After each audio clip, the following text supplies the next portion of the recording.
إن الحمد لله نحمده ونستعينه ونستغفره ونعوذ بالله من شرور أنفسنا ومن سيئات أعمالنا من يهده الله فلا مضل له ومن يضلل فلا هادي له وأشهد أن لا إله إلا الله وحده لا شريك له وأشهد أن محمدا عبده ورسوله أما بعد فإن أصدق الحديث كتاب الله وخير الهدي هدي نبينا محمد صلى الله عليه وسلم وشر الأمور محدثاتها فإن كل محدثة بدعة وكل بدعة ضلالة وكل ضلالة في النار.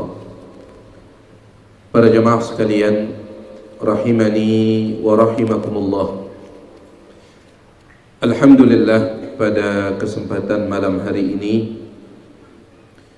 dengan karunia dan rahmat dari Allah Subhanahu wa taala kita melanjutkan kembali majelis kita masih dalam pembahasan ringkasan dari kitab Ad-Da' wad-Dawa, ringkasan dari kitab yang ditulis oleh Al-Imam Al-Allamah Ibnul Qayyim rahimahullahu ta'ala. Pembahasan sebelumnya kita membicarakan tentang mafsadatuz zina, kerusakan akibat perbuatan zina. Itu pembahasan sebelumnya. Setelah Ibnul Qayyim rahimahullah membicarakan tentang kerusakan-kerusakan akibat zina, di sini beliau membahas satu pembahasan yang sangat penting, yaitu tentang 4 pintu kemaksiatan. Beliau Al-Imam Ibnul Qayyim rahimahullah mengatakan, faslun, sebuah pasal, abwabul ma'asil arba'ah, 4 pintu kemaksiatan. Wa aktsaru ma tadkhulul ma'asi 'alal 'abdi, kebanyakan maksiat menimpa seorang hamba min hadhil abwabil arba'ati, melalui 4 pintu ini. Kebanyakan maksiat, kata beliau, menimpa seorang hamba itu melalui jalur 4 pintu. Fanadhkuru fi kulli babin minha faslan yaliqu bihi. Oleh karena itu, kita akan menyebutkan sebuah pasal khusus untuk setiap pintu-pintu tersebut. Pintu yang pertama beliau akan sebutkan secara khusus. Pintu yang kedua beliau sebutkan secara khusus. Yang ketiga pun demikian, yang keempat pun demikian. Kita mulai dengan pintu yang pertama. Pintu yang pertama adalah al-lahadhat, pandangan mata. Pintu kemaksiatan yang pertama al-lahadhat, pandangan mata. Beliau berkata, fa ammal lahadhat, adapun pandangan mata, fahiya raidus syahwati, maka pandangan mata itu adalah imam bagi syahwat seseorang. Artinya pandangan mata itu yang menjadi depan, kemudian nanti syahwat mengikuti. Wa rasuluha, sekaligus utusan dari syahwat itu. Wa hifdhuha, sehingga menjaga pandangan mata, aslu hifdhil farji, merupakan faktor utama untuk bisa menjaga kemaluan. Syahwat itu biasanya terkait dengan kemaluan. Meskipun ada syahwat yang lain, tapi syahwat itu, di antara syahwat yang besar adalah syahwat kemaluan. Nah, pandangan mata itu, dia yang menjadi imam bagi syahwat itu. Dia yang terdepan. Syahwat ini mengikuti. Begitu pula pandangan mata itu, dia yang menjadi utusan dari syahwat tersebut. Ya. Dikirim oleh syahwat itu. Sehingga jika memang seperti itu kenyataannya, maka menjaga pandangan mata merupakan faktor terbesar untuk bisa menjaga apa? Kemaluan.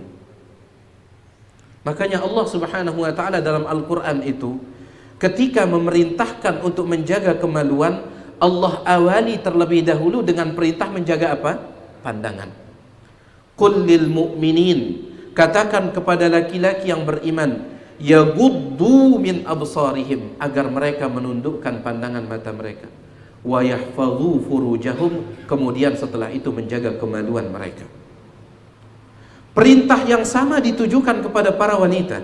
Wa kullil mu'minat, katakan kepada wanita-wanita beriman, yaghuddna min absarihinna, agar mereka menundukkan juga pandangan mata mereka, wa yahfadna furujahunna, setelah itu mereka jaga kemaluan mereka. Jadi faktor terbesar untuk bisa menjaga kemaluan adalah menjaga apa? Pandangan. Faman atlaqa basarahu, siapa yang membebaskan pandangan matanya, dia lepaskan selepas-lepasnya, awrada nafsahu, maka dia akan menjatuhkan dirinya mawaridal halakat, ke dalam jurang-jurang kebinasaan. Ya. Karena pembahasan kita sebelumnya para jemaah sekalian, mulai dari pandangan mata, ini pintu yang pertama, akan lahir pintu yang kedua nanti, al-khatarat. Al-khatarat itu bayangan, pikiran. Ya. Awalnya dia lihat dulu, setelah dia lihat, kepikiran. Ya. Sampai tidak bisa tidur. Ya. Dan ini bukan sekedar melihat yang haram, ya. Dikatakan oleh para ulama salaf bahwasanya kanu dahulu para salaf, para generasi pertama, yakrahuna fudulan nazar, mereka membenci sering-sering melihat meskipun bukan haram. Ya. Kadang kita pergi ke rumah teman kita, masya Allah bagus, kita lihat dari atapnya sampai lantainya, sampai rumah. Ketika melihat rumah kita, perbedaannya bagaikan langit dengan sumur. Kepikiran terus, piranti yang punya rumah seperti itu, gak bisa tidur. Ya. Jadi bukan hanya perkara yang haram. Disebutkan oleh Al-Imam Al-Qurtubi dalam tafsir beliau ketika menafsirkan ayat yang Tiang bacakan tadi, katakan kepada laki-laki beriman, wanita beriman, agar mereka menundukkan pandangan, kemudian menjaga apa? Kemaluan. Apa kata Imam Qurtubi? Beliau berkata, beliau mengatakan waghadduhu, menjaga pandangan mata, wajibun, wajib, an jami'il muharramat, dari semua yang diharamkan, wa kulli ma yukhshal fitnatu min ajlih, dan dari segala yang membuat kita terfitnah, tergoda. Jadi bukan hanya yang haram. Ya. Ya, kalau seandainya pandangan mata kita bisa kita atur sebagaimana pandangan mata Nabi alaihissalam. Nabi alaihissalam dalam hadis dikatakan, beliau itu kalau melihat sesuatu, maka beliau melihatnya untuk tadabbur. Ya, tapi jangan ya, saya melihat perempuan itu juga untuk tadabbur, Ustaz. Sungguh alangkah indah ciptaan Allah. Bukan. Tadabbur yang lain saja. Ya. Jadi kalau Nabi alaihissalam kalau melihat sesuatu, beliau melihat langit, melihat gunung, melihat yang lainnya, itu beliau melihatnya untuk merenungkan ciptaan Allah Subhanahu wa taala. Tapi kita khawatir jangan-jangan kalau kita yang melihat, kita melihat itu karena ingin melampiaskan syahwat. Entah itu syahwat yang sifatnya syahwat kemaluan, ataupun syahwat yang sifatnya dunia-dunia yang lain.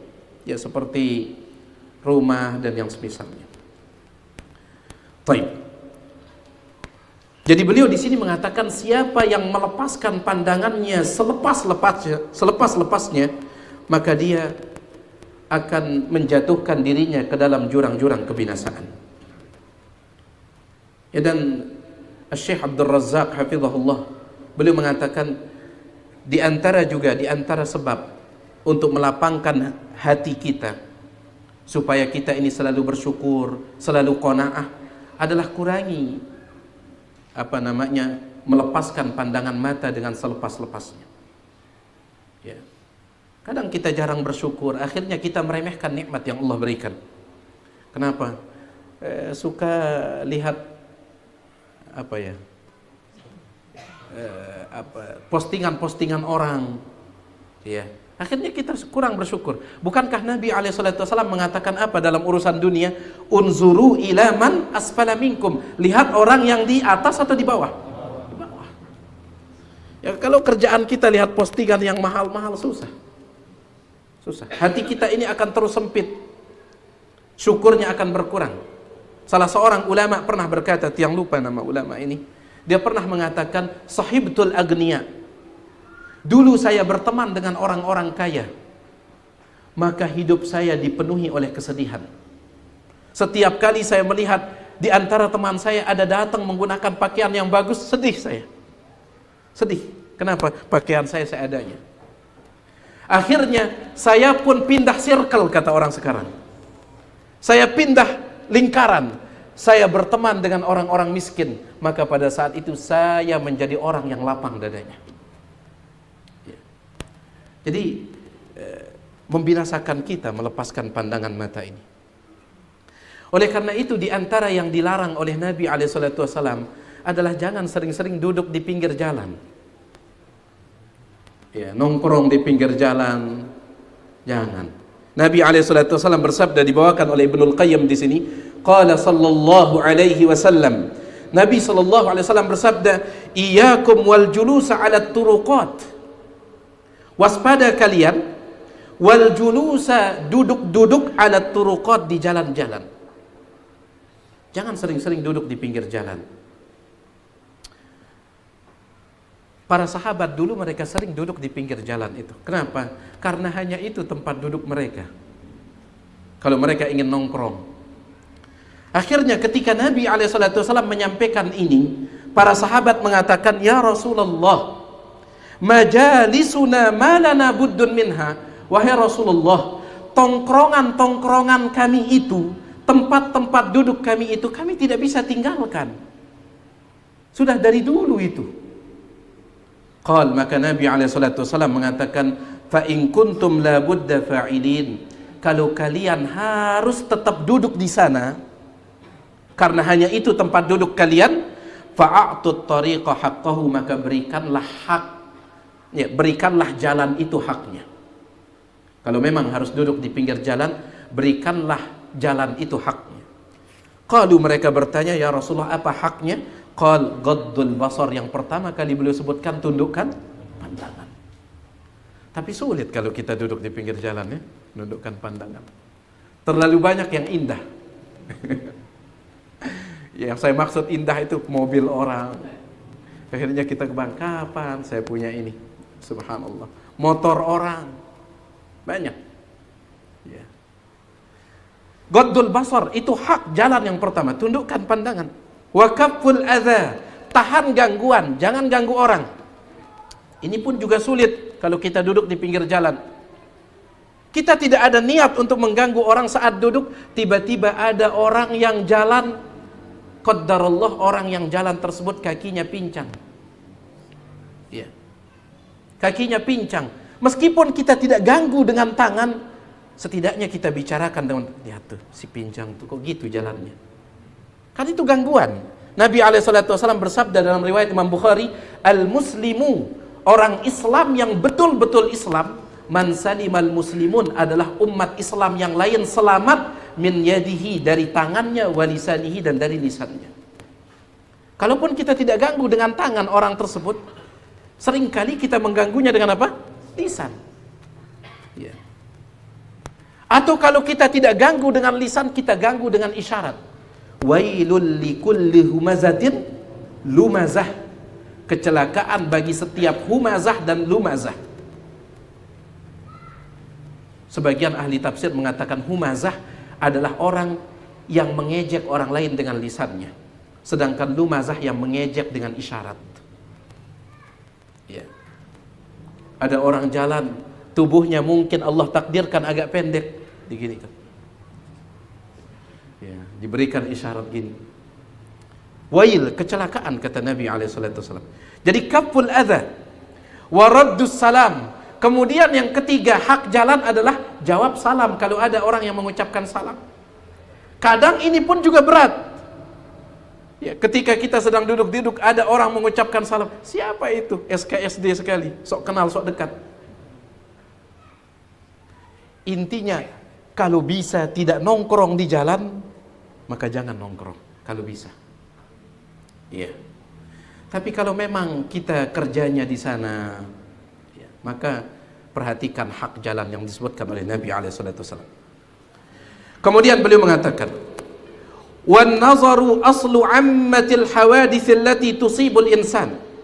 Wan nazar, pandangan mata, aslu merupakan sumber ammatil hawadits, rata-rata musibah allati tusibul insan yang menimpa manusia. Yang dimaksud dengan musibah di sini dosa. Ya. Rata-rata musibah dosa yang menimpa manusia itu sumbernya apa? Pandangan mata. Kenapa? Fa innan nadhrata, karena pandangan tuwallidu khatrah, akan melahirkan khatrah. Khatrah itu bayangan. Thumma tuwallidul khatratu fikrah, kemudian bayangan ini melahirkan pikiran. Kadang sulit untuk dilepas bayangan tersebut. Ya, sudah terlalu sering kita sampaikan kisah yang dibawakan oleh Ibnul Qayyim dalam kitab yang sama, Ad-Da' wad-Dawa, tentang seorang laki-laki yang dia duduk di depan rumahnya. Tiba-tiba ketika dia sedang duduk, lewat seorang gadis yang cantik jelita. Kemudian gadis itu dia bertanya kepada laki-laki yang duduk itu, dia mengatakan, "Aina tariqu hammami min jabi?" Wahai fulan, boleh tahu di mana jalan menuju pemandian minjab? Hammam itu kalau kita sekarang kita artikan kamar mandi. Hammam itu adalah pemandian air panas. Diambil dari kata hamim, air panas. Hammam dulu pemandian air panas, tapi mengalami pergeseran makna. Sekarang kamar mandi pun disebut hammam, padahal nyetnya luar biasa, dingin luar biasa. Hammam itu pemandian air panas, kolam besar air panas. Nah, wanita ini dia nanya kepada laki-laki tersebut, "Fulan, di mana jalan menuju pemandian minjab?" Nama pemandiannya. Ya. Kayak di Aimal kan ada senggerahan namanya. Kalau ini minjab. Laki-laki tersebut ketika dia melihat wanita ini cantik luar biasa, langsung dia katakan, "Ini pemandian minjab di belakang saya," padahal rumahnya. Ya, padahal rumahnya. Ini kata dia. Ya, perempuan ini dia tidak sadar kalau dirinya ditipu. Akhirnya dia pun berterima kasih dan dia masuk. Setelah dia masuk, laki-laki ini mengikuti dari belakang. Lalu dia pun tutup pintu, tetapi dia tidak menguncinya. Dia tutup pintu. Barulah perempuan ini sadar, saya kena tipu ini. Ya. Akhirnya perempuan itu dia pun menampakkan al-farah was-surur. Dia menampakkan seolah-olah senang bersama laki-laki. Dia mengatakan, "Wahai fulan, bagaimana kalau seandainya sebelum kita melakukan apa yang engkau inginkan ini, bagaimana kalau seandainya engkau carikan kita makanan?" Ya. Bagaimana? Laki-laki ini sudah dikuasai oleh syahwatnya. Dia pun mengatakan, "Saya akan datangkan bikulli ma turidin, apapun yang engkau inginkan." Akhirnya dia pun keluar dan dia lupa menguncinya. Orang makanya subhanallah, kalau sudah dikuasai oleh syahwat, akal ini tidak berfungsi. Ya, dia keluar. Akhirnya perempuan itu pun memanfaatkan itu untuk kabur. Ketika dia balik membawa makanan, tiba-tiba wanita yang dia lihat yang sangat cantik itu sudah tidak ada. Maka dia pun keluar ke sana kemari mencarinya sambil terus mengatakan, "Ya rubba qailatin yawman wa qad ta'ibat, aina tariqu ila hammami min jabi." Dia mengatakan, "Aduhai, di manakah seorang wanita yang cantik yang pada suatu hari berkata kepadaku, di mana jalan menuju pemandian minjab?" Terus dia keliling. Sampai akhirnya, ya, suatu ketika dia sedang keliling sambil mengucapkan itu. Tiba-tiba ada seorang perempuan mengatakan, engkau siang bodoh, kenapa tidak kunci? Ya. Ketika mendengar tanggapan dari perempuan itu, semakin dia sakit hati. Semakin dia sakit. Akhirnya dia pun bukan sekedar sakit hati, dia jatuh sakit fisik. Sampai kurus kering kerontang. Ketika ditalkinkan, ya fulan, qul la ilaha illallah, ucapkan la ilaha illallah. Tetapi yang dia ucapkan, ya rubba qailatin yawman wa qad ta'ibat. Aina at-tariqu ila hammami min jabi. Dia mengatakan, aduhai, di mana wanita cantik yang suatu hari berkata kepadaku, di mana jalan menuju pemandian minjab, sampai dia mengembuskan nafas terakhir. Mulai dari nazrah, sulit dia cabut nih, ya Allahu Akbar. Sulit dia cabut. Taib. Jadi dia akan membuahkan pikiran. Ya. Thumma tuwallidul fikratu syahwatan, kemudian pikiran ini melahirkan syahwat, dorongan. Thumma tuwallidu syahwatu iradatan, lalu syahwat itu melahirkan iradah, keinginan. Thumma taqwa, dan keinginan itu semakin kuat. Fatasiru azimatan jazimatan, sehingga akhirnya menjadi tekad. Mulai dari pandangan, lahir bayangan, lahir pikiran, lahir syahwat, lahir keinginan. Keinginan ini menjadi semakin kuat. Kalau keinginan sudah kuat, apa namanya? Tekad. Tekad itu adalah keinginan yang kuat. Sallallahu alaihi wasallam. Fayaqa'ul fi'lu wala budda. Kalau seandainya keinginan itu sudah berubah menjadi tekad, pasti akan dilakukan. Meskipun belum tentu berhasil. Ya. Meskipun belum tentu berhasil. Makanya para ulama mengatakan ada dua hadis Nabi SAW yang seolah-olah dua hadis ini bertabrakan. Ya. Saya pun dulu sempat bingung dengan dua hadis ini. Alhamdulillah, saya mendengar kajian dari Ustadz kita, rahimahullah, Al-Ustadz Yazid bin Abdul Qadir Jawaz. Beliau menjelaskan bahwasanya dua hadis ini tidak tabrakan. Ya. Hadis yang pertama mengatakan, siapa yang punya keinginan untuk melakukan dosa, kemudian dia tidak jadi melakukannya, maka dicatatkan dosa atau pahala? Pahala, bukan dosa. Hadis sahih riwayat Imam Muslim. Dalam hadis riwayat Imam Tirmidzi dengan sanad yang sahih, Nabi SAW menyebut bahwasanya Allah memberikan dunia ini kepada 4 jenis manusia. Yang pertama, ada orang yang Allah berikan ilmu dan dunia. Ada orang yang Allah berikan ilmu dan dunia. Ya, dia punya ilmu dan dunia. Gara-gara ilmunya tersebut, dia pun bisa memanfaatkan dunianya untuk kebaikan. Maka dia dapat apa?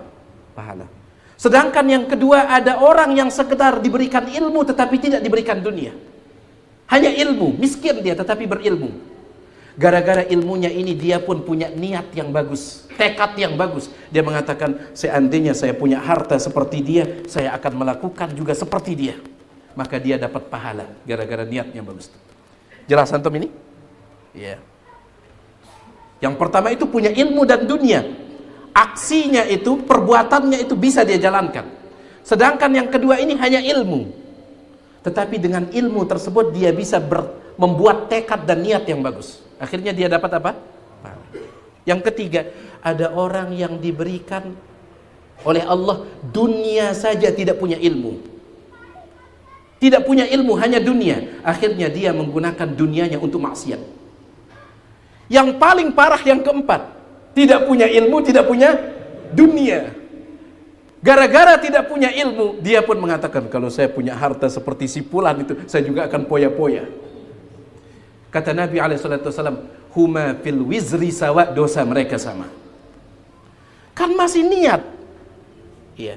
Dijelaskan oleh Ustadzuna rahimahullah, Ustadz Yazid, yang tiang dengarkan saat itu. Yang kedua ini, padahal dia tidak punya dunia, ya, belum dia melakukan poya-poya, tetapi dia sudah punya tekad kuat. Dan Ibnul Qayyim mengatakan, orang yang punya tekad kuat, kalau punya kesempatan pasti dia apa? Kerjakan. Pasti dia kerjakan. Iya, pasti dia kerjakan. Entah ketika dia mengerjakannya berhasil atau tidak. Bisa jadi orang tersebut dia sudah berusaha mencari dunia untuk poya-poya, tapi gagal terus. Dia sudah menjalankan sebab maksiat, tapi gagal terus. Dia pun diberikan dosa karena sebab yang telah dia jalankan. Subhanallah. Antum lihat, laki-laki itu berangkat dari apa? Dia punya tekad dari pandangan. Dia melihat simpulan poya-poya terserah kan mai hidup, nah. Akhirnya dia pun punya tekad. Jadi pandangan ini memang luar biasa. Pandangannya luar biasa. Wa fi hadza ma lam yamna' minhu mani'un, selama tidak ada penghalang pasti dia akan kerjakan. Wa fi hadza di dalam masalah ini dulu ada sebagian ulama mengatakan sebuah kalimat yang sangat indah. As-sabru ala ghaddil basar. Sabar menundukkan pandangan. Aisar, itu lebih mudah minas sabri ala alami ma ba'dahu, daripada sabar menahan sakit setelahnya. Ya, agak berat memang menahan pandangan ini, agak berat. Tetapi itu lebih ringan jika dibandingkan dengan kita tidak menahannya, kemudian menimbulkan maksiat yang itu berakibat lebih buruk nanti, ya, di dunia kita dan juga di akhirat kita. Tentunya para jemaah sekalian, kita tahu ya, yang dimaksud dengan ghaddul basar, terutama di zaman kita ini, kita tidak bisa mempraktikkan ghaddul basarnya para salaf. Sering saya sampaikan kepada antum, ketika kita membaca riwayat-riwayat ghaddul basar para salaf itu, malu kita mengaku diri sebagai salafi. Kenapa? Karena ajib. Seperti Al-Imam Hasan bin Abi Sinan, juga diriwayatkan dari Ma'ruf Al-Karhi, bahwasanya ketika mereka keluar pergi sholat Idul Fitri atau Idul Adha, pandangan mata mereka itu tidak lewat dari ibu jari kaki mereka, nunduk terus sampai lapangan, kemudian dari lapangan sampai rumah lagi. Hasan bin Sinan ketika Idul Fitri, ya, saat sudah pulang dari tempat sholat, istrinya mengatakan, berapa wanita cantik yang sudah engkau lihat? Diam saja dia. Istrinya cemburu, berapa? Katakan berapa? Ya. Akhirnya dia mengatakan, waihak, cukup, diam. Demi Allah, semenjak keluar dari rumah ini sampai balik lagi, pandangan mataku tidak melewati kedua ibu jari kakiku. Sebagian di antara mereka dulu gara-gara ghaddul basar, sebagian mereka itu saqata fil hujr, mereka jatuh dalam lubang. Jalan, gak tahu di depan ada lubang. Sebagian dari mereka ketika ghaddul basar, yasdumu al-jamal, mereka menabrak onta di depannya. Makanya mungkin kita tidak bisa yang seperti ini, gak bisa. Oleh karena itu Ustadzun Al-Fadil, Ustadz Dr. Firanda hafizahullah, beliau mengatakan, wallahu alam, ghaddul basar di zaman kita ini adalah segera alihkan pandangan mata ketika tidak sengaja melihat yang haram. Ya, gak bisa antum pakai motor sambil begini, gak bisa. Gak bisa, lampu merah ada di depan dan seterusnya. Maka jalan sebagaimana biasa, tapi ketika pandangan mata tidak sengaja melihat yang haram, maka segera alihkan. Itu yang dimaksud ghaddul basar di zaman kita ini. Karena Nabi SAW pernah berkata kepada Ali bin Abi Thalib dalam hadis yang diriwayatkan oleh Imam Ahmad, Abu Daud, Tirmidzi dan yang lainnya. Nabi SAW pernah melihat Ali ini dia melihat, tidak sengaja melihat seorang wanita. Dia lihat, tidak sengaja. Akhirnya dia palingkan. Setelah itu dia lihat lagi. Dia tidak sadar Rasul melihatnya. Dia katakan, maka Nabi katakan kepadanya, la tutbi'in nadratan. Wahai Ali, jangan engkau ikutkan pandangan yang pertama dengan pandangan yang kedua. Fa innama lakal ula, yang pertama itu untukmu. Bonus dari Allah Subhanahu wa taala. Untukmu. Wa 'alaikal ukhra, tetapi yang kedua itu dosa bagimu. Dosa bagimu. Al-Imam Al-Qurtubi dalam tafsirnya membawakan riwayat dari Al-Auza'i. Al-Auza'i menceritakan dari Harun bin Ri'ab. Harun bin Ri'ab ini dia menceritakan tentang seorang laki-laki bernama Ghazwan. Ghazwan ini tabi'in. Ghazwan ini dia ikut berperang dalam sebuah peperangan bersama seorang sahabat Nabi SAW yang bernama Abu Musa Al-Ash'ari. Terkenal sahabat ini Abu Musa Al-Ash'ari. Ghazwan ini ikut perang. Taib. Mungkin sedang istirahat perang. Ketika sedang istirahat perang itu, tiba-tiba jariyatun, seorang wanita mungkin dari kalangan musuh itu, seorang wanita takasyafat, auratnya tersingkap. Maka tidak sengaja Ghazwan ini melihat wanita tersebut. Tidak sengaja. Taib. Farafa'a yadahu, langsung dia angkat tangannya si Ghazwan ini. Falatama 'ainahu hatta nafarat, kemudian dia tampar matanya. Hatta nafarat, sampai matanya keteluk. Antum tahu apa bahasa keteluk? Agak masuk. Nafara itu artinya kabur, matanya itu kabur. Dia kerasnya nampar. Sambil dia mengatakan, innaki lalahadhatun ila ma yadurruki wa la yanfa'uk. Sesungguhnya engkau telah melihat sesuatu yang akan memudaratkanmu, tidak memberikan manfaat bagimu. Padahal tidak sengaja. Taib, dia tampar matanya. Tapi setelah itu baru dia ketika ketemu dengan sahabat Nabi SAW, siapa tadi? Abu Musa al-Asy'ari. Baru dia bertanya, apakah sikap saya ini betul atau tidak? Abu Musa al-Asy'ari mengatakan, zalamta 'ainaka, engkau telah menzalimi matamu. Fastaghfirillah wa tub, istighfar kepada Allah dan bertaubat. Fa inna laha awwala nadhrah, karena pandangan yang pertama yang tidak sengaja itu bonus baginya. Bonus. Taib. Wa 'alaiha ma kana ba'da dzalik, yang akan dicatat sebagai dosa adalah pandangan berikutnya. Kenapa engkau sampai menamparnya? Engkau zalim. Istighfar dan bertaubat kepada Allah SWT. Akhirnya Ghazwan ini sangat menyesal. Falam yadhak hatta mata, saking menyesalnya dia tidak pernah lagi tertawa sampai meninggal dunia. Enggak pernah lagi tertawa, nyesal dia. Subhanallah. Jadi ghaddul basar di zaman kita ini tentunya tidak sama dengan ghaddul basar di zaman dulu. Maksud saya, kalau dulu mereka itu luar biasa memang. Ya. Imam Sufyan Ats-Tsauri ketika akan keluar salat Id, dia berkata kepada murid-muridnya, tahu tidak apa amalan, apa kewajiban yang pertama yang kita lakukan sekarang ini ketika keluar rumah? Kalau mungkin kita ditanya, apa amalan pertama ketika keluar rumah menuju tempat salat Id, kita akan mengatakan takbir, Allahu Akbar, itu amalan. Ya, kita akan mengatakan seperti itu. Tapi Imam Sufyan Ats-Tsauri mengatakan amalan pertama yang harus kita lakukan ghaddul basar, menundukkan pandangan. Antum tahu kan bagaimana nuansa Id itu? Ya. Yang tidak pernah berpupur, ya, tidak pernah berkincu dan semuanya, ya, semua. Ya. Oleh karena itu beliau mengatakan amalan pertama yang harus kita lakukan hari ini adalah ghaddul basar. Di sini beliau membawakan sebuah syair. Qala syair, berkata seorang penyair, kullul hawadithi mabdahan minan nadhari. Kullul hawadithi, semua kejadian, semua musibah yaitu dosa, mabdaha, awalnya minan nadhari, dari pandangan mata. Wa mu'dhamun nari, api yang besar, min mustasgharis syarari, berawal dari percikan api yang kecil. Katanya kan kebakaran di mana kemarin tuh? Amerika itu? Ya, itu katanya berawal dari api yang kecil ya. Kecil. Seperti itu, diawali oleh percikan yang kecil menjadi api yang besar. Begitu pula dengan dosa dan maksiat diawali oleh an-nazar. Kam nazratin balagat min qalbi sahibiha.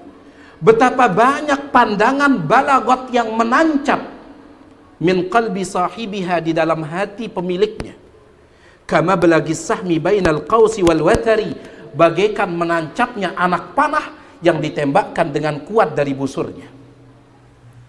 Ya, al-qaus itu busur, watar talinya. Ketika ditarik dengan kuat, ya, sampai talinya itu juga ini, maka nanti anak panah itu akan menancap dengan kuat. Betapa banyak pandangan yang menancap kuat di hati pemiliknya. bagaikan anak panah yang menancap kuat ketika ditarik dari busurnya. Wal abdu ma dama dha tarfin yuqallibuhu, seorang hamba selama dia memiliki dha tarfin, pandangan mata, yuqallibuhu, yang selalu dia bolak-balik, fi a'yunil ghairi mauqufun 'alal khatari, dia bolak-balik fi a'yunil ghair, pada orang, dia lihat sana sini, mauqufun, maka si hamba tersebut akan berdiri 'alal khatari, di atas suatu yang membahayakannya. Yasurru muqlatahu, iya, dia membuat muqlatahu. Muqlatahu itu ini,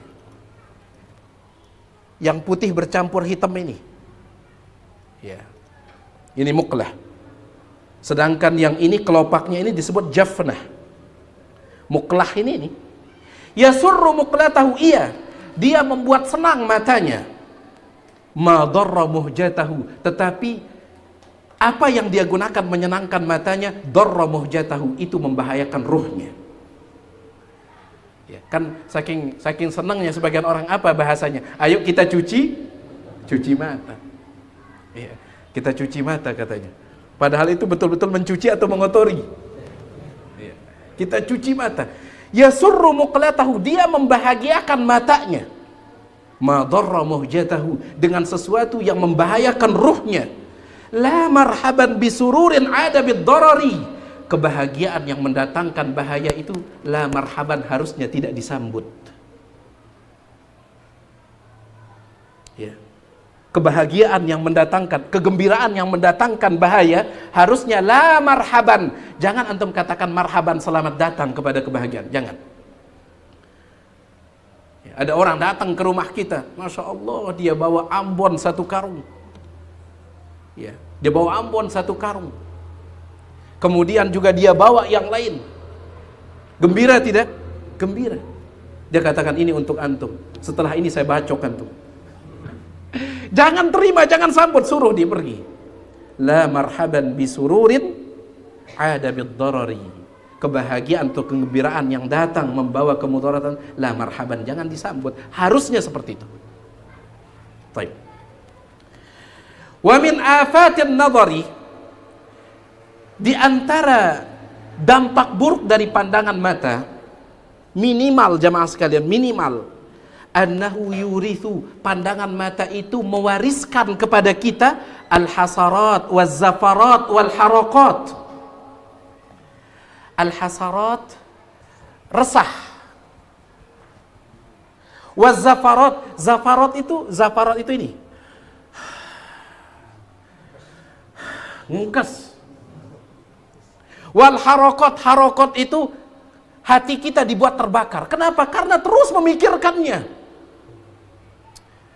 Ya. Misalkan kita melihat rumah orang megah, ketika pulang, baku jalahku begawean piran punya roh. Gitu terus. Minimal itu yang dilahirkan, minimal itu. Kenapa? Fayaral abdu, kenapa dia sampai zafarat? Kenapa? Karena si hamba tersebut melihat ma laisa qadiran alaih, sesuatu yang tidak mampu dia dapatkan. Wala sabiran alaih, di saat yang sama dia tidak mampu menahan hatinya. Hatinya tidak mampu dia tahan, tetapi seperti pepatah Indonesia itu, ingin memeluk gunung apa daya? Belik lalu. Apa daya gunungnya belik lalu? Ya. Ingin memeluk gunung, ingin memiliki rumah seperti itu, apa daya? Pemasukan setiap hari, ya, cukup untuk membeli makanan 1 piring berdua. Akhirnya ngengkes terus kerjaan kita, ngengkes terus. Minimal itu musibahnya, kata Ibnul Qayyim. Minimal itu dampak buruknya. Ya, baik. Subhanallah. Wa hadza min a'zamil azab. Ini termasuk siksaan ini. Antara ma la sabra laka ala ba'dihi, ketika engkau, kata Ibnul Qayyim, melihat sesuatu yang engkau tidak mampu menahan diri. Wala qudrata laka ala ba'dihi, tetapi di saat yang sama engkau tidak punya kemampuan untuk memilikinya. Sakit. Ya. Kita melihat sesuatu yang kita tidak tahan, inginnya luar biasa, tetapi di saat yang sama tidak mampu, nyakitnya luar biasa. Minimal ini siksaannya. Makanya ini sakit jemaah sekalian. Dalam hadis yang diriwayatkan oleh Imam Muslim dalam kitab sahihnya, Nabi SAW mengatakan, aku mengetahui orang yang terakhir masuk ke dalam surga karena dia orang yang terakhir dikeluarkan dari mana? Neraka. Hadisnya panjang sekali. Ketika dia keluar dari neraka, kemudian sudah berubah menjadi arang, kemudian dia dimasukkan ke dalam Nahrul Hayah, sungai kehidupan, dia pun tumbuh. Setelah itu Allah perlihatkan kepadanya sebuah pohon yang sangat indah di depan surga. Allah perlihatkan dia. Dia pun mengatakan, ya Allah, tolong dekatkan aku ke pohon tersebut karena indah. Dan aku berjanji, ya Allah, aku tidak akan meminta yang lain. Akhirnya dia pun didekatkan ke sebuah pohon. Yang pohon ini agak dekat dengan surga, tetapi masih ada jarak. Dia pun didekatkan.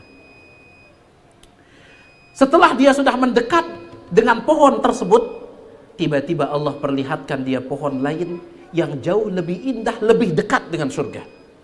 Apa janjinya tadi? Aku tidak akan minta lagi. Ketika dia melihat itu, dia mengatakan, ya Allah, tolong dekatkan aku ke pohon itu. Allah Subhanahu wa taala, hadis sahih dari Imam Muslim, dikeluarkan juga oleh Imam Bukhari tetapi dengan lafaz yang berbeda. Allah Subhanahu wa taala mengatakan, bukankah engkau sudah berjanji engkau tidak akan minta yang lain? Dia mengatakan, ya Allah, sekarang saya tidak akan mengingkari janji saya. Yang penting engkau dekatkan saya sama pohon itu, saya tidak akan minta lagi. Dalam hadis itu Nabi SAW mengatakan, Allah pun memaklumi permintaannya. Kenapa? Karena dia sudah melihat ma la sabra alaih, sesuatu yang tidak mampu dia tahan dirinya. Berat. Allah Subhanahu wa taala memaklumi itu, berat. Iya. Akhirnya dia pun ini. Setelah dia sudah ini, dia pun karena pohon itu paling dekat dengan surga, dia pun mendengar suara penduduk surga yang sudah mendahuluinya. Dia mengatakan, ya Allah, tolong dekatkan saya dengan pintu surga. Dan begitu seterusnya.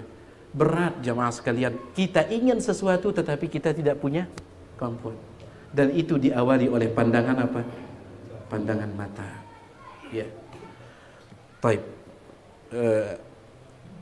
InsyaAllah nanti kita lanjutkan. Ini pintu yang pertama, al-lahazat, yang akan melahirkan pintu yang kedua, al-khatarat. Ya. Mudah-mudahan yang sedikit ini bermanfaat. Minta maaf atas segala kurangan. Alhamdulillah, salatu wassalamu ala rasulillah, ma ba'd. Sini ada beberapa pertanyaan, tapi rata-rata di luar pembahasan. Ada pertanyaan dari WA dari jamaah yang mengikuti kita. Assalamualaikum warahmatullahi wabarakatuh. Waalaikumsalam warahmatullahi wabarakatuh. Ikut menyimak dari siaran. Izin bertanya di luar pembahasan. Apakah betul keutamaan salat 100.000 dibandingkan salat di tempat lain itu tidak khusus di Masjidil Haram, tapi di semua masjid yang ada di kota Mekah? Ini sudah berkali-kali disampaikan ya. Ada khilaf dalam masalah di kalangan para ulama. Kebanyakan ulama berpendapat bahwasanya keutamaan salat di Masjidil Haram seperti 100.000 kali salat di masjid yang lain. Yang dimaksud dengan Masjidil Haram di sini adalah semua masjid di tanah haram Mekah. Ini menurut mayoritas ulama, kebanyakan ulama. Masjidil Haram di sini bukan masjid haram itu, tetapi masjid, semua masjid di tanah haram Mekah. Ya. Dan ini pendapat kebanyakan ulama, dikuatkan oleh Syekh bin Baz dan juga difatwakan oleh Lajnah Daimah Dewan Fatwa resmi Kerajaan Arab Saudi Arabia, yang sebelum beliau Ibnul Qayyim menguatkannya. Kenapa? Karena memang Allah menyebut tanah haram itu, kota Mekah itu dengan sebutan Masjidil Haram. Allah menyebut tanah Mekah itu dengan sebutan apa? Masjidil Haram. Di antara dalil mereka firman Allah di dalam surah At-Taubah, ya ayyuhalladzina amanu, wahai orang-orang yang beriman, innamal musyrikuna najas, sesungguhnya orang-orang kafir itu najis. Fala yaqrabul masjidal harama ba'da amihim hadza, semenjak tahun ini mereka tidak boleh lagi masuk ke Masjidil Haram. Pertanyaan saya, orang kafir itu dilarang masuk Masjidil Haramnya atau dilarang masuk kota Mekahnya? Boleh tidak orang kafir masuk kota Mekah, yang penting tidak masuk Masjidil Haram? Nggak boleh. Dilarang orang kafir masuk kota Mekah. Tapi Allah mengatakan jangan mereka masuk Masjidil Haram. Ibnul Qayyim mengatakan Allah membahasakan Mekah itu dengan bahasa apa? Masjidil Haram. Begitu pula ayat pertama dalam surah Al-Isra. Subhanalladzi asra bi'abdihi lailan minal masjidil haram ilal masjidil aqsa. Maha suci Allah yang telah mengisrakan hambanya yaitu Nabi SAW di sebuah malam, minal masjidil haram, dari masjidil haram ke masjidil aqsa. Nabi SAW diberangkatkan dari rumahnya Ummu Hani, dan rumahnya Ummu Hani itu di luar bangunan Masjidil Haram. Tapi Allah mengatakan dari Masjidil Haram, maksudnya dari kota Mekah, kata para ulama. Ya, dan ini pendapat mayoritas ulama. Sebagian ulama mengatakan tidak, yang dapat keutamaan itu hanyalah salat di Masjidil Haram yang ada Ka'bahnya itu. Mereka berdalil dengan hadis yang diriwayatkan oleh Imam Muslim dari istri Nabi SAW, Maimunah. Maimunah mengatakan Nabi SAW bersabda tentang Masjid Nabawi. Beliau mengatakan, salatun fi masjidi, salat di masjidku ini, Masjid Nabawi, afdalu min alfi salatin fima siwahu minal masajid, lebih afdal daripada 1000 kali salat di masjid yang lain. Salat di Masjid Nabawi lebih afdal daripada 1000 kali salat di masjid yang lain. Illa masjidal Ka'bah, kecuali masjid yang ada Ka'bahnya. Mana yang lebih hebat, salat di Masjidil Haram yang ada Ka'bah atau Masjid Nabawi? Ya itu. Kalau itu 100.000 kali salat. Kalau Masjid Nabawi berapa? Makanya Nabi mengatakan illa Masjidil Ka'bah, kecuali masjid yang ada Ka'bahnya. Ya, sehingga ada khilaf di kalangan para ulama. Wallahu a'lam. Sebisa mungkin kalau antum sedang berada di Mekah, usahakan. Ya, apalagi berada di sekitaran Masjidil Haram yang ada Ka'bahnya, usahakan salat di sana. Usahakan. Karena sepakat ulama, kalau masjid yang ada Ka'bahnya, sepakat ulama tidak ada khilaf. Yang mereka beda pendapat, masjid yang tidak ada Ka'bahnya itu yang mereka beda pendapat. Usahakan kalau antum di sana, salatlah di Masjidil Haramnya yang ada Ka'bahnya. Kecuali kalau ada uzur, tidak mengapa antum salat di masjid yang lain. Mudah-mudahan tetap dapat keutamaan. Sebagaimana fatwa dari mayoritas ulama. Wallahu a'lam. Bolehkah perempuan di dalam rumah mengikat rambut seperti punuk onta dan melakukan salat? Di sini ada dua pembahasan. Pertama, mengikat rambut ketika salat. Yang kedua, mengikat rambut seperti ya punuk bongkor onta itu, yang gini tuh. Ya, ada dua pembahasan. Adapun yang pertama, mengikat rambut ketika salat, Syekh bin Baz dan banyak para ulama yang lain mengatakan itu khusus untuk laki-laki larangannya. Adapun perempuan tidak masalah. Itu khusus untuk laki-laki, larangan mengikat rambut ketika salat. Ya, menurut banyak para ulama, dan ini pendapat jumhur. Ya. Taib. Itu pembahasan yang pertama. Insya Allah tidak mengapa mengikat rambutnya. Tapi usahakan ikat seperti biasa saja. Adapun mengikatnya seperti punuk onta, sebaiknya dihindarkan karena ada hadis lain riwayat Imam Muslim yang mencela wanita-wanita penduduk neraka. Di antara ciri mereka di dunia yang disebutkan oleh Nabi SAW, ru'usuhunna ka'asnimatil bukhtil ma'ilah, kepala mereka itu bagaikan punuk-punuk onta. Sebaiknya hindarkan. Ya, sebaiknya hindarkan. Ikat biasa saja. Wallahu a'lam. Izin, bagaimana caranya supaya tidak diperbudak oleh hawa nafsu? Ingat bahwasanya hawa nafsu itu hanya menghantarkan kepada keburukan. Firman Allah dalam surah Yusuf, wa innan nafsa la'ammaratun bisu, hawa nafsu itu selalu memerintahkan melakukan keburukan. Kita ingat itu. Dan yang kedua adalah minta pertolongan kepada Allah Subhanahu wa taala. Karena lanjutan dari ayat tersebut, illa man rahima rabbi, kecuali yang dirahmati oleh Tuhanku. Ya, Allahu a'lam. Ketika keluar rumah seringkali melihat hal-hal yang diharamkan. Namun ketika ingat kita langsung mengalihkan pandangan sambil beristighfar. namun ternyata otak sudah mereka hal tersebut dan masih terbayang walaupun sepintas dan akhirnya hilang setelah sekian menit. Apakah membayangkannya sepintas tersebut dalam kemaksiatan yang menimbulkan dosa? Tidak, selama tidak ada usaha untuk mewujudkannya. Selama tidak ada usaha untuk mewujudkannya. Dan di antara cara untuk menghilangkan pandangan, terutama kalau yang dilihat itu wanita, adalah segera pulang ke rumah.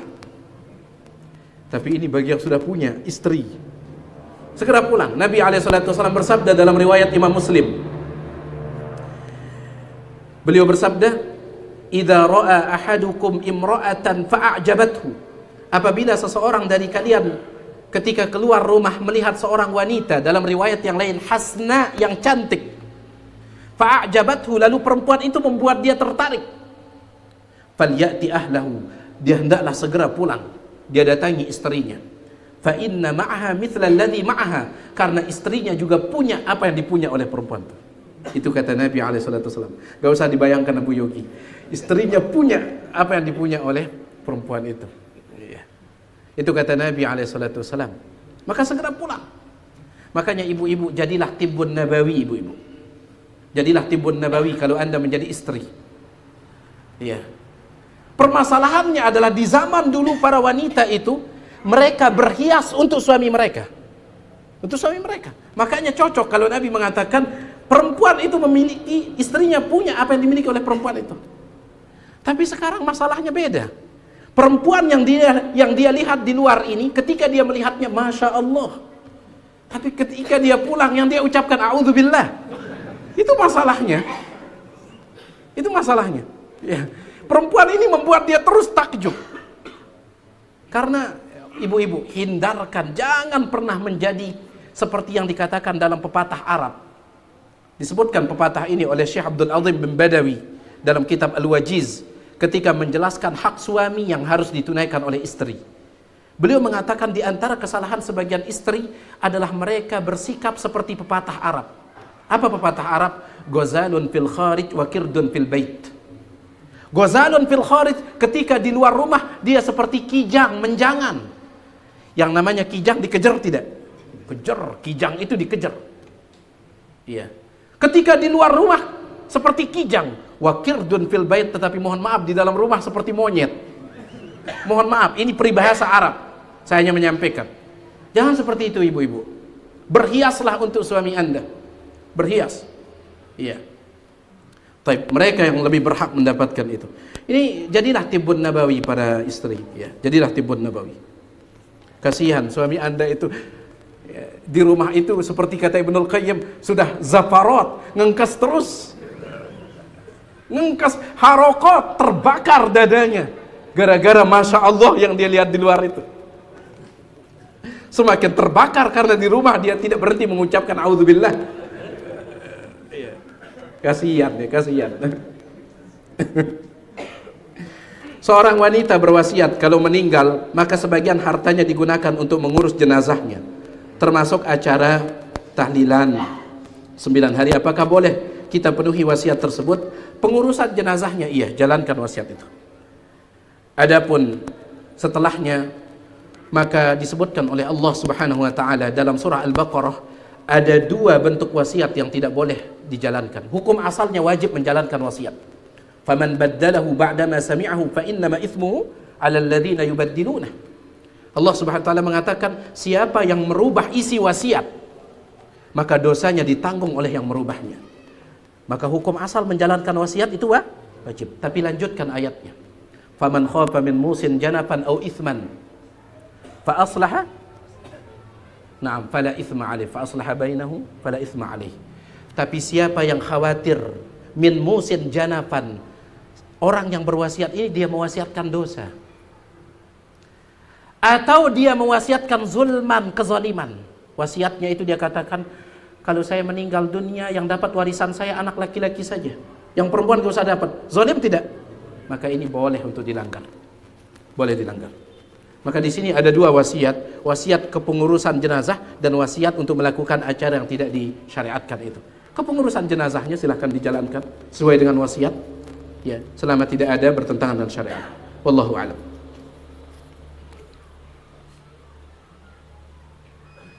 Bolehkah seorang wanita memberikan hibah kepada anak angkatnya tanpa sepengetahuan suaminya lebih dari sepertiga dari harta miliknya sendiri? Jangan. Jangan. Ya. Nabi SAW mengatakan ats-tsulusu katsir. Sepertiga itu saja banyak. Ulama pun berbeda pendapat, boleh tidak memberikan wasiat atau hibah sepertiga. Sebagian ulama mengatakan tidak boleh. Kenapa? Karena Nabi tetap mengatakan sepertiga itu banyak, sepertiga itu. Ya. Tapi sebagian ulama mengatakan sepertiga itu adalah maksimal. Kenapa? Karena setelah itu Nabi tidak memberikan arahan. Nabi tidak memberikan arahan. Beliau tidak mengatakan seperempat. Maka jangan lebih dari sepertiga. Jangan. Kenapa dilarang? Karena itu akan menzalimi hak orang yang lebih berhak terhadap harta itu. Haknya siapa? Ahli waris. Haknya ahli waris. Ya. Jangankan masalah ini, pernah kita sampaikan, orang yang meninggal dunia, sebelum meninggal dia berwasiat, kalau saya meninggal, tolong belikan saya hewan kurban atas nama saya. Maka dijalankan wasiatnya dengan catatan harga hewan kurban itu tidak menghabiskan lebih dari sepertiga peninggalannya. Kalau ternyata harga korbannya lebih dari sepertiga dari harta warisannya, harus ada restu dan izin dari siapa? Ahli waris. Karena itu hak mereka. Itu hak mereka. Ya, wallahu a'lam.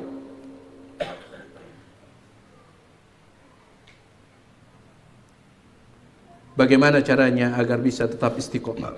Istiqomah dalam menundukkan kepala dengan banyaknya godaan. Ingat bahwasanya kita yang melihat itu ada penglihatan yang lebih dulu melihat kita. Penglihatan siapa? Allah Subhanahu wa taala. Itu disebutkan oleh Ibnul Qayyim, pernah kita bahas dulu. Ibnul Qayyim mengatakan, sebelum engkau melayangkan pandanganmu, ada pandangan yang lebih dulu melihat pandanganmu. Siapa? Allah Subhanahu wa taala. Dalam Al-Qur'an Allah mengatakan, alladzi yaraka hina taqum wa taqallubaka fis sajidin. Dia melihatmu ketika engkau berdiri, bahkan dia melihatmu ketika engkau berbolak-balik dalam sujudmu.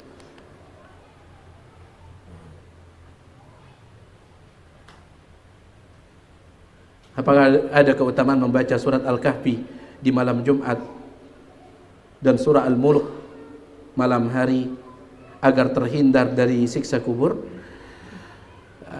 Ini disebutkan dalam beberapa riwayat, seperti surah Al-Mulk ini disahihkan riwayatnya oleh Syalbani rahimahullah. Oleh karena itu dulu Abdullah bin Mas'ud mengatakan, kami para sahabat menamakan surah Al-Mulk itu dengan nama Al-Waqiah, bukan Al-Waqiah. Itu beda. Al-Waqiah itu nama hari kiamat. Kalau surah Al-Mulk dulu kami para sahabat, kata Abdullah bin Mas'ud, menamakannya Al-Waqiah. Al-Waqiah itu artinya pelindung. Karena kami mendengar dari Nabi SAW, siapa yang membacanya setiap malam maka dia terlindungi dari azab kubur. Adapun membaca surah Al-Kahfi di malam Jumat, ada khilaf di kalangan para ulama tentang riwayatnya. Wallahu alam, banyak para salaf yang menerima riwayat tersebut, ya, dan mereka banyak yang mengamalkan.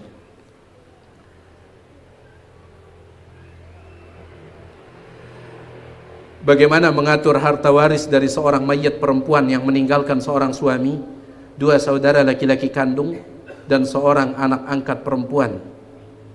Anak angkat tidak dapat warisan. Dan apakah hartanya yang berupa barang-barang dan pakaian harus dijual dulu baru dibagi-bagikan? Ini tentunya harus dilihat dulu ya, tidak bisa dijawab. Mungkin menurut beliau ahli warisnya hanya itu, bisa jadi ada ahli waris yang lain. Ya, saya tidak bisa menjawabnya untuk saat ini. Wallahu a'lam. Silakan dipastikan dulu, tanyakan kepada ustadz ya secara khusus ya. Ustadz kita banyak yang ahli dalam masalah itu. Ya, jadi beliau hanya menyebutkan ahli warisnya 2. Anak angkat bukan ahli waris. Suami dan 2 saudara laki-laki, bisa jadi ada ahli waris yang lain ya. Wallahu a'lam. Saya kira ini dulu apa bisa kita sampaikan. Mohon maaf atas segala kekurangan. Subhanakallahumma bihamdik, asyhadu an la ilaha illa anta, astaghfiruka wa atubu ilaik. Assalamualaikum warahmatullahi wabarakatuh.